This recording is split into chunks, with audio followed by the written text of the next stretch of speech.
जी, अस्सलाम वालेकुम students. Class 10th का ये 4th लेक्चर आज हम डिस्कस करेंगे कंप्यूटर साइंस पे। चैप्टर 1 हमने स्टार्ट किया हुआ है। प्रॉब्लम 1 का एल्गोरिदम हमने डिस्कस कर लिया था। पहले थोड़ा रिकॉल कर लें।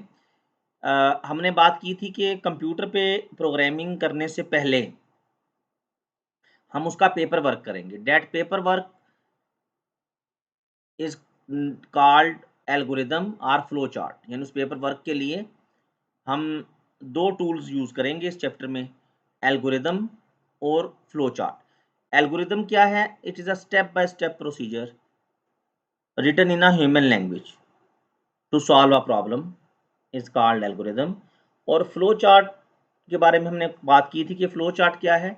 इन्हीं स्टेप्स को, एल्गोरिदम वाले स्टेप्स को डायग्रामेटिक वे में, पिक्टोरियल वे में रिप्रेजेंट करना, सिंबल्स की मदद से रिप्रेजेंट करना, that is called flow chart. तो फर्स्ट प्रॉब्लम हमने डिस्कस कर लिया था, that was find the sum, product and average of 5 given numbers. तो इसमें हमने कहा था कि हमने 5 नंबर्स की का सम, उनकी प्रोडक्ट और उनकी एवरेज फाइंड करनी है। तो इस प्रॉब्लम का फ्लो जो एल्गोरिदम है that is given here. Recall कर लें थोड़ा। Step 1 start. हर एल्गोरिदम का पहला स्टेप स्टार्ट होगा। लेट द फाइव, उसके बाद हम क्या करेंगे? इनपुट लेंगे। इनपुट क्या चाहिए हमें? 5 नंबर्स चाहिए। लेट द 5 नंबर्स बी, कोई से 5 वैल्यूज ले लें। मैंने आपको बताया था A2, B5, C8, D4 and E12। तो पहले स्टेप में आप क्या बता रहे हैं कि हमें 5 वैल्यूज चाहिए। डजेंट मैटर कि वेरिएबल्स के नेम्स यही हों, आप चेंज भी कर सकते हैं। डजेंट मैटर्स के वैल्यूज यही हों, आप चेंज भी कर सकते हैं। बट लॉजिक इज डैट कि आपने 5 वैल्यूज लेनी है। अगर कहा जाता find the sum, product and average of 10 values, तो आप यहाँ पे लिखते लेट द 10 वैल्यूज या लेट द 10 नंबर्स, और आप 10 वैल्यूज ले लेते। उसके बाद फिर आपने स्टेप बाय स्टेप जो जो फाइंड करने के लिए कहा गया है वो आपने वहाँ पे मेंशन कर देना है। सम फाइंड करना है, स्टेप 2 फाइंड द सम। और ब्रैकेट में मैंने आपको बताया था कि ये जो वेरिएबल ब्रैकेट में लिखा जाता है इसका मतलब होता है कि वो रिजल्ट जो आएगा वो हम इस वेरिएबल में स्टोर करेंगे। तो सम इक्वल, इसकी इक्वेशन लिख दें मैथमेटिक्स की, sum equal A plus B plus C plus D plus ई।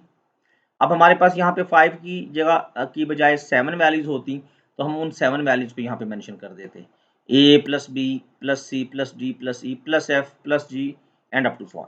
फिर हमने क्या फाइंड करना है जी? प्रोडक्ट फाइंड करना है। उसके लिए हमने एक स्टेप लिख दिया। फिर हमने एवरेज फाइंड करनी है, उसका स्टेप लिख दिया। फिर उसके बाद एल्गोरिदम को स्टॉप करने से पहले देखें, फर्स्ट स्टेप हमेशा स्टार्ट होगा हर एल्गोरिदम का, और हर एल्गोरिदम का लास्ट स्टेप स्टॉप होगा। और स्टॉप करने से पहले आपने जो रिजल्ट्स फाइंड किए हैं, जैसे आपने सम फाइंड किया जो सम के वेरिएबल में पड़ा है, आपने प्रोडक्ट फाइंड की जो प्रोड के वेरिएबल में पड़ी है, आपने एवरेज फाइंड की जो एवीजी में पड़ी है। अब आपने स्टॉप करने से पहले इन रिजल्ट्स को प्रिंट करवाना है। तो हम लिखेंगे आउटपुट, ये एक स्पेसिफिक कीवर्ड हम यूज करेंगे प्रिंटिंग के लिए, आउटपुट सम प्रॉड एवरेज एवीजी, और उसके बाद अपने फ्लो चार्ट एल्गोरिदम को स्टॉप कर देंगे। तो बच्चे ये एल्गोरिदम बेसिकली आपका पेपर वर्क है जो आपको बता रहा है कि आप इस तरतीब से ये काम करेंगे। यानी आपने जो ये टास्क परफॉर्म करना है उसमें तरतीब ये होगी कि पहले आप 5 वैल्यूज लेंगे, फिर आप उसका सम फाइंड करेंगे, फिर एवरेज, फिर प्रोडक्ट, फिर एवरेज, और फिर उन तीनों रिजल्ट्स को प्रिंट करवाएंगे। This is paper work. इसको हम कंप्यूटर पे परफॉर्म नहीं करेंगे, नहीं कर सकते। ये पेपर वर्क हो रहा है अभी। तो सेकंड चैप्टर में जाके इंशाल्लाह हमने इसी टास्क को कंप्यूटर पे परफॉर्म करना सीखना है इंशाल्लाह। होप सो के आफ्टर 2 लेक्चर्स, फर्दर 2 लेक्चर्स के बाद मैं आपको इंशाल्लाह चैप्टर 2 पे जंप करवा दूंगा। चैप्टर 2 को मैं साथ स्टार्ट करवा दूंगा। थोड़ा इसकी पहले प्रैक्टिस कर लें। तो एल्गोरिदम आपको लिखना आना चाहिए जी। प्रॉब्लम 1 का एल्गोरिदम आपका रेडी होना चाहिए। इसी तरह हमने इस प्रॉब्लम 1 के एल्गोरिदम के साथ-साथ इसी प्रॉब्लम 1 का फ्लो चार्ट भी डिस्कस किया था। फ्लो चार्ट के एरिया में अगर हम देखें तो हमने पहले बात की थी कि कुछ सिंबल्स हैं जो हमें अंडरस्टैंड करना है। फ्लो चार्ट, ऐसा चार्ट जिसके ज़रिए हम अपने कामों के फ्लो को रिप्रेजेंट करेंगे। बात वही है एल्गोरिदम वाली। उसमें भी हम अपने कामों के फ्लो को, तरतीब को रिप्रेजेंट कर रहे हैं कि पहले क्या करना है, मीन कहाँ से स्टार्ट लेना है, क्या करना है, फिर क्या करना है, and up to so on. तो वही तरतीब हम यहाँ पे रिप्रेजेंट करेंगे, लेकिन फ़र्क क्या है? एल्गोरिदम में हम जो अपना सीक्वेंस रिप्रेजेंट करेंगे, कामों की तरतीब को लिखेंगे, वो हम लिखेंगे इंग्लिश लाइक स्टेटमेंट्स के थ्रू। बट यहाँ पे उसी तरतीब को, उसी सीक्वेंस को हम किसके थ्रू रिप्रेजेंट करेंगे? सिंबॉलिक नोटेशंस के थ्रू, सिंबल्स के थ्रू। तो कुछ सिंबल्स हैं, पहले तो हमें उनको रिकॉल करना है थोड़ा। एक हमारे पास सिंबल है बच्चे स्टार्ट स्टॉप का, ये ओवल सिंबल मैंने बताया था आपको थर्ड लेक्चर में। तो इस ओवल सिंबल में हम के थ्रू हम अपने फ्लो चार्ट को स्टार्ट करेंगे और इसी ओवल सिंबल के थ्रू हम अपने फ्लो चार्ट को स्टॉप करेंगे। जैसे एल्गोरिदम में हर एल्गोरिदम का एक स्टार्टिंग पॉइंट होगा और एक स्टॉप होगा, एंडिंग पॉइंट। इसी तरह हर फ्लो चार्ट का भी एक स्टार्टिंग पॉइंट होगा और एक एंडिंग पॉइंट होगा। अच्छा, फिर इसके बाद हमने एक सिंबल डिस्कस किया था इनपुट आउटपुट के लिए, ये पैरेललोग्राम। जहाँ पे हमें कोई इनपुट लेना होगी वहाँ पे भी हम ये सिंबल यूज़ करेंगे, और जहाँ पे हमें कोई आउटपुट देना होगी यानी कुछ प्रिंट कराना होगा तो वहाँ पे भी हम ये आउटपुट सिंबल, ये पैरेललोग्राम यूज़ करेंगे, यानी इनपुट आउटपुट दोनों के लिए ये सिंबल यूज़ होगा। फिर एक सिंबल था प्रोसेस सिंबल, इसका नाम है प्रोसेस, रेक्टेंगल बॉक्स। कोई भी मैथमेटिकल ऑपरेशन जो हम परफॉर्म करेंगे वो इस प्रोसेस सिंबल में हम मेंशन करेंगे, जैसे सम फाइंड करना, प्रोड फाइंड करना, एवरेज फाइंड करना। डिसीजन सिंबल अभी हमने यूज़ नहीं किया, इसको भी हम डिस्कस नहीं कर रहे। फ्लो लाइन, ये हमारे फ्लो को रिप्रेजेंट करेगी कि इस स्टेप के बाद हम इस स्टेप पे जाएंगे, यानी फ्लो को रिप्रेजेंट करने के लिए हम इस फ्लो लाइन को यूज़ करेंगे। तो फर्स्ट प्रॉब्लम जो था हमारा, उसका ये फ्लो चार्ट है जी, flow chart to find the sum, product and average of 5 numbers. Start किया, 5 वैल्यूज ली, इनपुट। फ्लो चार्ट डिजाइन करने के लिए हम देखिए ना सिंबल्स यूज करेंगे और उसमें अपनी एक स्पेसिफिक लैंग्वेज होगी। इनपुट लेट भी लिख सकते हैं आप यहाँ पे, लेट, और ऐसा भी लिख सकते हैं let 5 numbers be, A B C D E. अच्छा, एल्गोरिदम में और फ्लो चार्ट में थोड़ा सा डिफरेंस आपको नजर आ रहा होगा। एल्गोरिदम में हमने ए बी सी डी ई में वैल्यूज भी पुट की थी, ठीक है ना, ए इक्वल 2, बी इक्वल 5, सी इक्वल फला। तो यहाँ पे हम वो वैल्यूज नहीं ले रहे। आप ये इनपुट, यहाँ पे मतलब ये है कि ये इनपुट आप ले रहे हैं यूजर से, तो आप सिंपल वेरिएबल्स मेंशन कर देंगे। फिर उसके बाद हम यहाँ से इनपुट लेने के बाद प्रोसेस पे आएंगे। प्रोसेस में आपको पता होना चाहिए आपने कौन कौन सा काम करना है, सम फाइंड करना है। अच्छा, यहाँ पे लिखने की ज़रूरत नहीं है एल्गोरिदम की तरह ना, फाइंड द सम ऐसा नहीं लिखना हमने, इंग्लिश लाइक स्टेटमेंट्स नहीं लिखनी, सिंपल मैथमेटिकल ऑपरेशंस परफॉर्म करने हैं और सिंबल्स यूज़ करने हैं। ये डिफरेंस है आपके फ्लो चार्ट में और एल्गोरिदम में। वहाँ तो पूरा आप सेंटेंस लिखते हैं ना, यहाँ पे वो सेंटेंसेस नहीं लिखने, इंग्लिश लाइक स्टेटमेंट्स नहीं यूज़ करने। तो क्योंकि एल्गोरिदम लिखने का अपना स्टाइल है, फ्लो चार्ट डिज़ाइन करने का अपना एक वे है। तो हम सिर्फ मैथमेटिक्स की यहाँ पे ऑपरेशंस परफॉर्म करेंगे। सम फाइंड कर दिया, प्रोड फाइंड कर लिया, एवरेज फाइंड कर ली, और उसके बाद डेफिनेटली जैसे एल्गोरिदम में हमने किया था कि स्टॉप करने से पहले हमने प्रिंट करवाई थी इन्फॉर्मेशन, तो यहाँ पे भी आउटपुट बॉक्स लगा के हम लिख देंगे आउटपुट सम, प्रोड और एवरेज, और फिर अपने फ्लो चार्ट को स्टॉप कर देंगे। हर फ्लो चार्ट का स्टार्ट होगा, हर फ्लो चार्ट का स्टॉप होगा। इनपुट आउटपुट के लिए ये पैरेललोग्राम यूज़ होगा और प्रोसेसिंग के लिए रेक्टेंगल यूज़ होगा। लें बच्चे, ये फर्स्ट एल्गोरिदम और उसी का फ्लो चार्ट। अब आते हैं जी सेकंड एल्गोरिदम पे। बेसिकली यहाँ पे सीक्वेंस में थोड़ा चेंज करूँगा। सेकंड एल्गोरिदम में अभी डिस्कस नहीं करूँगा, थोड़ा लेंथी है। अभी हम आएंगे थर्ड एल्गोरिदम पे। This is your third problem, ठीक है, वेरी सिंपल। प्रॉब्लम क्या है जी? प्रॉब्लम स्टेटमेंट है फाइंड एक्सेलरेशन, फिजिक्स में आप यूज करते हैं ये term, find acceleration of a moving object. एक ऑब्जेक्ट मूव कर रहे हैं, उसके एक्सेलरेशन को आपने फाइंड करना है for given mass and the force applied. यानी उस ऑब्जेक्ट पे जो मूव कर रहे हैं ना, उस पे एक उसका अपना एक मैस है और उस पे एक फोर्स भी अप्लाई हो रही है। तो वो कहता है जी कि उसके आप एक्सेलरेशन को फाइंड करने के लिए स्टेप्स मेंशन करें कि कौन-कौन से स्टेप्स आपके पास होंगे। तो ये बच्चे प्लानिंग है आपके सॉल्यूशन की। इसमें हम 3 बातें देखते हैं कि इनपुट हमें क्या चाहिए, साफ ज़ाहिर है भई, हमें मास चाहिए और फोर्स चाहिए, तभी एक्सेलरेशन फाइंड होगा ना। रिक्वायर्ड आउटपुट क्या है? एक्सेलरेशन हमने फाइंड करना है, जो फाइंड करना है वो हमारी आउटपुट है, एक्सेलरेशन ऑफ मूविंग ऑब्जेक्ट। और प्रोसेसिंग क्या होगी, ये अब आपको पता होना चाहिए कि डिवाइड करेंगे हम फोर्स को मास से। अगर यानी फोर्स को हम मास से डिवाइड कर दें, this is the formula of acceleration basically, तो वो हमारे पास एक्सेलरेशन आ जाएगा। This is processing. अच्छा, एक बात याद रखिएगा, ये प्लानिंग जो है ना, ये ज़रूरी नहीं है लिखना आपका एग्जाम में। अगर हम एग्जाम पॉइंट ऑफ व्यू से बात करें, ये प्लानिंग आपके अपने लिए है, ठीक है, बेशक आप इसको ना लिखें, आप सीधा एल्गोरिदम पे आए। स्टेप्स का पता होना चाहिए एल्गोरिदम डिजाइन करने के लिए, you should be very clear about steps. कि पहला स्टेप, स्टेप 1 स्टार्ट, पहले एल्गोरिदम में भी यही था, स्टार्ट। उसके बाद हम इनपुट्स के बारे में डिसाइड करेंगे, इस प्रॉब्लम में इनपुट्स क्या चाहिए। Let the mass M, mass को एम से डिनोट कर देते हैं हम, बी 50, कोई फर्जी वैल्यू आपने ले ली मैथ्स की, and the force F be 12। देखिए ना, पहले एल्गोरिदम में बचे हमारे पास इनपुट क्या थी, 5 नंबर्स, इस एल्गोरिदम इस प्रॉब्लम के अकॉर्डिंगली। अब इस प्रॉब्लम के मुताबिक के अकॉर्डिंगली हमने इनपुट क्या लेनी है, maths and force. Again keep in mind कि मैथ्स को हम एम से रिप्रेजेंट कर रहे हैं, जरूरी नहीं कि एम से ही रिप्रेजेंट करें, आप मैथ्स को MASS कंप्लीट मैथ्स से भी रिप्रेजेंट कर सकते हैं, फोर्स को आप एफ की जगह टी से भी रिप्रेजेंट कर सकते हैं, इवन दो रेलेवेंट सिंबल्स की मदद से रिप्रेजेंट करेंगे तो ज़्यादा बेहतर है। और ये जो वैल्यूज़ ली है ना हमने 50 और 12, अगेन ये भी फर्जी वैल्यूज़ हैं, आप मैथ्स 40 ले लें, फोर्स आप 10 ले लें, डजेंट मैटर। बस यहाँ पे पहले स्टेप में आपने ये बताया कि आपको इनपुट क्या क्या चाहिए, मैथ्स चाहिए और फोर्स चाहिए, ओके। नेक्स्ट अब क्या करना है, स्टेप 2 कैलकुलेट। कैलकुलेट कीवर्ड हम यूज करेंगे, कैलकुलेट या कंप्यूट लिख दें, द एक्सेलरेशन। एक्सेलरेशन वो कहता है जब हमने कैलकुलेट करना है, और ब्रैकेट में ए का मतलब है कि उस एक्सेलरेशन को हम कहाँ स्टोर करेंगे, ए में। तो ये बच्चे आपने फार्मूला लिख देना है, ए इक्वल एफ बाई एम। देखिए ना, इस एल्गोरिदम में सिर्फ एक आपका प्रोसेसिंग स्टेप है, प्रीवियस एल्गोरिदम में 3 प्रोसेसिंग स्टेप्स थे, सम फाइंड किया था, प्रॉड फाइंड किया था, एवरेज फाइंड किया था। कंपेयर जरूर कीजिएगा इन एल्गोरिदम्स को।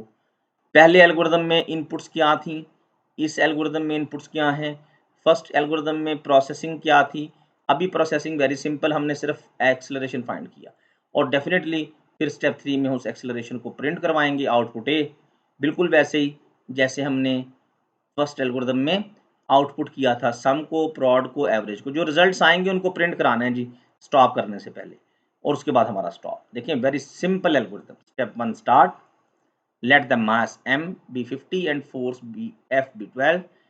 step 2 calculate the acceleration, कैसे, f by m, फिर आउटपुट ए और स्टॉप, कोई इसमें मुश्किल बात नहीं। अब इन्हीं स्टेप्स को बच्चे आपने फ्लो चार्ट की मदद से रिप्रेजेंट करना है, वो जरा देखें। नाउ अब 3 और 4 एल्गोरिदम्स और उनके फ्लो चार्ट्स को डिज़ाइन करने के बाद ये फिर आपके अंदर ये स्किल डेवलप हो जाएगी, ठीक है। फिर हम थोड़ा इसको पेस को इंक्रीज करेंगे, बढ़ाएंगे। अच्छा, अभी ये थर्ड एल्गोरिदम की हमने बात की ना, तो थर्ड एल्गोरिदम का फ्लो चार्ट देखें, very interesting. Flow chart to find acceleration, वही problem of moving object given mass and the force applied. Start, flow chart का पहला स्टेप क्या है, स्टार्ट, ओवल सिंबल में, ओके, एरो से हम आएंगे आगे। इनपुट के लिए पैरेललोग्राम लगेगा, इनपुट क्या क्या इनपुट चाहिए, फोर्स और मास, देखिए ना, फोर्स कॉमा मास। यहाँ पे अब आपने ऑब्जर्व किया होगा कि एल्गोरिदम में और फ्लो चार्ट में डिफरेंसेस हैं, थोड़े थोड़े माइनर से डिफरेंसेस हैं। एल्गोरिदम में हम वो फोर्स और मास की वैल्यू भी डिफाइन कर देते हैं, यहाँ पे हम वो डिफाइन नहीं कर रहे। फिर एक्सेलरेशन फाइंड करेंगे, equal force by mass, force by mass. अच्छा, यहाँ पे आप ऐसा भी लिख सकते थे, इनपुट एफ कॉमा एम, ठीक है, एफ कॉमा एम, तो वेरिएबल है, जो मर्जी ले लें आप। तो फिर यहाँ पे आ जाता है एफ बाई एम, और उसके बाद एक्सेलरेशन फाइंड करने के बाद हम, हाँ, और यहाँ पे एक्सेलरेशन की जगह, इस कंप्लीट एक्सेलरेशन की जगह आप सिंपल ए भी लिख सकते हैं। अच्छा, फिर आउटपुट एक्सेलरेशन और स्टॉप, ठीक है जी। तो ये हमारे पास थर्ड एल्गोरिदम का फ्लो चार्ट हमने डिजाइन कर लिया। यस, अब आके आते हैं जी हमारे पास जो प्रॉब्लम है, प्रॉब्लम नंबर 4। इंशाल्लाह ये भी हमारा आज कवर हो जाएगा। फर्स्ट हमने कर लिया था, सेकंड हो गया, सेकंड अभी हमने नहीं किया, थर्ड को हो गया, और फोर्थ और फिफ्थ भी हो जाएगा इंशाल्लाह आज। थर्ड, फोर्थ और फिफ्थ, 3 एल्गोरिदम्स आज हमारे क्लियर हो जाएंगे, और इन्हीं के फ्लो चार्ट्स बड़े सिंपल हैं जी। अच्छा, फोर्थ देखें बच्चे, very simple problem, problem statement को जरा देखें। Find the volume of a cube, cube है हमारे पास एक, उसका हमने वॉल्यूम फाइंड करना है, ओके जी। क्यूब का हमने क्या फाइंड करना है जी, वॉल्यूम। अच्छा, अब इसमें ना आपको पता होना चाहिए कि कुछ इन्फॉर्मेशन आपके पास होनी चाहिए कि हमारे पास अगर एक क्यूब है ना, उसकी एक साइड की लेंथ हमारे पास अगर हो, लेंथ ऑफ साइड, एक साइड की लेंथ, तो उसका वॉल्यूम हम कैसे फाइंड करते हैं? हम उस लेंथ की पावर 3 ले लेते हैं। लेंथ की पावर अगर हम 3 ले लें, तो वो उसका क्यूब हमारे पास, उस क्यूब का हमारे पास वॉल्यूम फाइंड हो जाता है। ज़रा देखिएगा, प्लानिंग को बाद में देख लीजिएगा, पहले इस एल्गोरिदम को देखें। Step 1 start. चाहिए क्या? Let the length of one side of cube, cube की एक साइड की लेंथ हमें चाहिए, ठीक है, just it is required. L, उसको हम एल कह देंगे, एक साइड की लेंथ को, और वो क्या है? B12। Now here L B10 भी हो सकता था। एक लेंथ की, एक साइड की लेंथ हमें रिक्वायर्ड है क्यूब की। फिर कैलकुलेट द वॉल्यूम, वॉल्यूम का ये फार्मूला आपने भी याद रखना है, ठीक है, कि क्यूब का वॉल्यूम कैसे फाइंड करते हैं? उसकी एक जो साइड की लेंथ है उसकी पावर 3 कर देते हैं, एल की पावर 3, वॉल्यूम फाइंड हो गया, कर लिया हमने वॉल्यूम फाइंड। अब इस वॉल्यूम को क्या करेंगे? इस वॉल्यूम को प्रिंट करवाएंगे, आउटपुट भी और स्टॉप। क्या मुश्किल है जी इसमें? Very simple. Start, step 1 start. Let the length of one side of cube L B12, एक क्यूब की एक साइड की लेंथ हमें चाहिए, ठीक है, ये आपने याद रखनी है बात कि क्यूब का वॉल्यूम फाइंड कैसे करते हैं। उसके लिए हमें क्या रिक्वायर्ड होता है? क्यूब के एक साइड की लेंथ रिक्वायर्ड होती है। और वॉल्यूम कैसे फाइंड करते हैं ये पता होना चाहिए। उस लेंथ का हम की पावर 3 कर देंगे तो वॉल्यूम आ जाएगा। वॉल्यूम को हमने V से डिनोट कर दिया। और वॉल्यूम फाइंड करने के बाद अब हमने स्टॉप नहीं करना, स्टॉप करने से पहले हमने उस वॉल्यूम को प्रिंट करवाना है, यानी स्टेप 3 आउटपुट भी, वो वॉल्यूम प्रिंट हो गया, और स्टॉप। ले बच्चे, इसी का, इन्हीं स्टेप्स को हमने फ्लो चार्ट में रिप्रेजेंट करना है। फ्लो चार्ट कैसे बनेगा इसका? This is basically problem number 4। Third और फोर्थ प्रॉब्लम आज हमारा हो गया अल्हम्दुलिल्लाह, ठीक है। तो फर्स्ट पहले हो चुके हैं, तो अब आपने इस फर्स्ट, थर्ड और फोर्थ, बस यहाँ पे हम स्टॉप करते हैं। फर्स्ट, थर्ड और फोर्थ प्रॉब्लम का एल्गोरिदम भी अपनी कॉपी पे नोट करना है, समझना है अच्छी तरह उसको, और इसी का फ्लो चार्ट भी आपने, इन्हीं तीनों प्रॉब्लम्स का फ्लो चार्ट भी आपने साथ डिजाइन करने है। तो this is your fourth problem बच्चे। सेम वे में हम चल रहे हैं। Start, okay. Input L, just एक वैल्यू चाहिए, लेंथ चाहिए, इनपुट एल। देखिए ना, थर्ड में हमें क्या चाहिए था? फोर्स और मैस। इसमें सिर्फ लेंथ चाहिए। प्रोसेसिंग के लिए याद रखें, जहां पे भी प्रोसेसिंग हमने करनी है, मैथमेटिक्स जहां पे इन्वॉल्व होगा, वहां पे हम रेक्टेंगल बॉक्स चूज करेंगे। This is symbol of processing. Practice के साथ इंशाल्लाह ये चीजें आपको याद भी रहेंगी। रिटन प्रैक्टिस करनी है इसकी। एक दफा इन्हीं प्रॉब्लम्स के एल्गोरिदम्स को देख के लिखें, इनके फ्लो चार्ट्स को देख के आप समझ के डिजाइन करें, देन फिर आप खुद से इसको डिजाइन करके देखें। वॉल्यूम कैसे फाइंड होगा जी? V इक्वल एल की पावर 3, वॉल्यूम फाइंड हो गया। अब उस वॉल्यूम को प्रिंट करवाएंगे, आउटपुट V, ठीक है। और याद रखें, अगेन बता रहा हूं कि इनपुट के लिए और आउटपुट के लिए सेम बॉक्स है हमारा, सेम सिंबल है, पैरेललोग्राम। प्रोसेसिंग के लिए रेक्टेंगल सिंबल है। आउटपुट प्रिंट करा दी, V को आपने आउटपुट कर दिया, प्रिंट करा दिया, और उसके बाद हम क्या करेंगे? स्टॉप कर देंगे। अब आप ये भी सोच रहे होंगे कि प्रिंट कहाँ करा दिया। अभी हम कंप्यूटर पे बात नहीं कर रहे, अभी हम पेपर वर्क कर रहे हैं, ठीक है। इंशाल्लाह जब हम इसी प्रोग्राम को, इसी प्रॉब्लम को कंप्यूटर पे सॉल्व करेंगे, तो देन फिर इंशाल्लाह ये वैल्यूज, रिजल्ट्स हमारे स्क्रीन पे प्रिंट भी होंगी। तो ये जी हमारे पास फर्स्ट, थर्ड और फोर्थ, फर्स्ट, थर्ड और फोर्थ प्रॉब्लम हमारा कंप्लीट हो गया। प्रॉब्लम नंबर 5 को भी देख लें, इजी है। प्रॉब्लम नंबर 5, ये जी, अब खुद कोशिश कीजिएगा प्रॉब्लम को सॉल्व करने की। Find the area of triangle, ठीक है, ट्रायंगल का एरिया फाइंड करना है। When the length of height and base are given, triangle की हाइट और बेस आपको गिवन है। हाइट और बेस गिवन है, ठीक है, हाइट इस तरह से और बेस इस तरह से, ये गिवन है। जैसे मैं आपको यहाँ पे बता भी देता हूँ व्हाइट बोर्ड पे। लेट्स से ये हमारा व्हाइट बोर्ड है जी। This is the height of triangle, this is your base. तो दिस इज योर हाइट। देखिए ना, ऐसी होती है ना ट्राइंगल। लेट्स से ये आपके पास, this is your triangle, let's say थोड़ी अजीब सी बन रही है। तो ये इस ट्राइंगल में ये इसकी हाइट है, if I represent this, this is height ये वाली, और ये इसकी बेस है। हाइट और बेस आपको गिवन है, तो आपने क्या फाइंड करना है, उस ट्राइंगल का एरिया फाइंड करना है। Very simple. Step one start. हर एल्गोरिदम का स्टेप वन स्टार्ट है जी, और हर एल्गोरिदम का स्टेप आखिरी जो स्टेप है वो स्टॉप। ओके, और स्टार्ट के बाद हम क्या करते हैं, इनपुट लेते हैं। What is the input in this problem?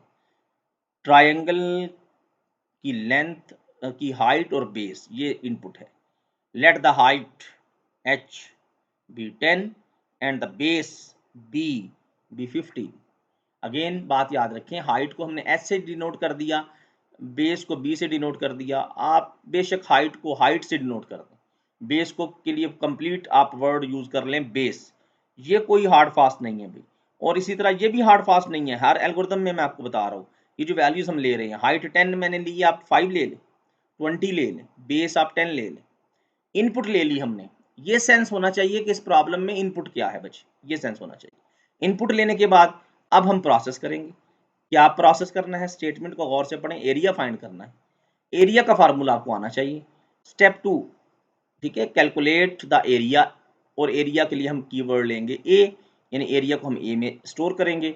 A equal B into H by two, यानी बेस और हाइट को मल्टीप्लाई कर देंगे और 2 पे डिवाइड कर देंगे। ये फार्मूलाज बच्चे आपने साथ साथ मेमोराइज करने हैं, या आपको याद करने होंगे, ठीक है। जैसे इससे प्रीवियस प्रॉब्लम में हमने क्यूब का वॉल्यूम फाइंड किया, ये फार्मूला आपको आना चाहिए कि क्यूब का वॉल्यूम कैसे फाइंड करते हैं। उसकी लेंथ को का हम की पावर 3 ले लेते हैं, तो यहाँ पे इस बेस और हाइट को डिवाइड मल्टीप्लाई करके 2 पे डिवाइड कर दें, एरिया आ गया।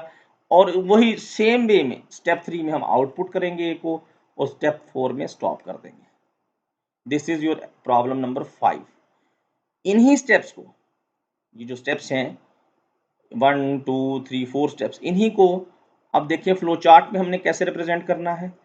प्रॉब्लम नंबर 5 का फ्लो चार्ट,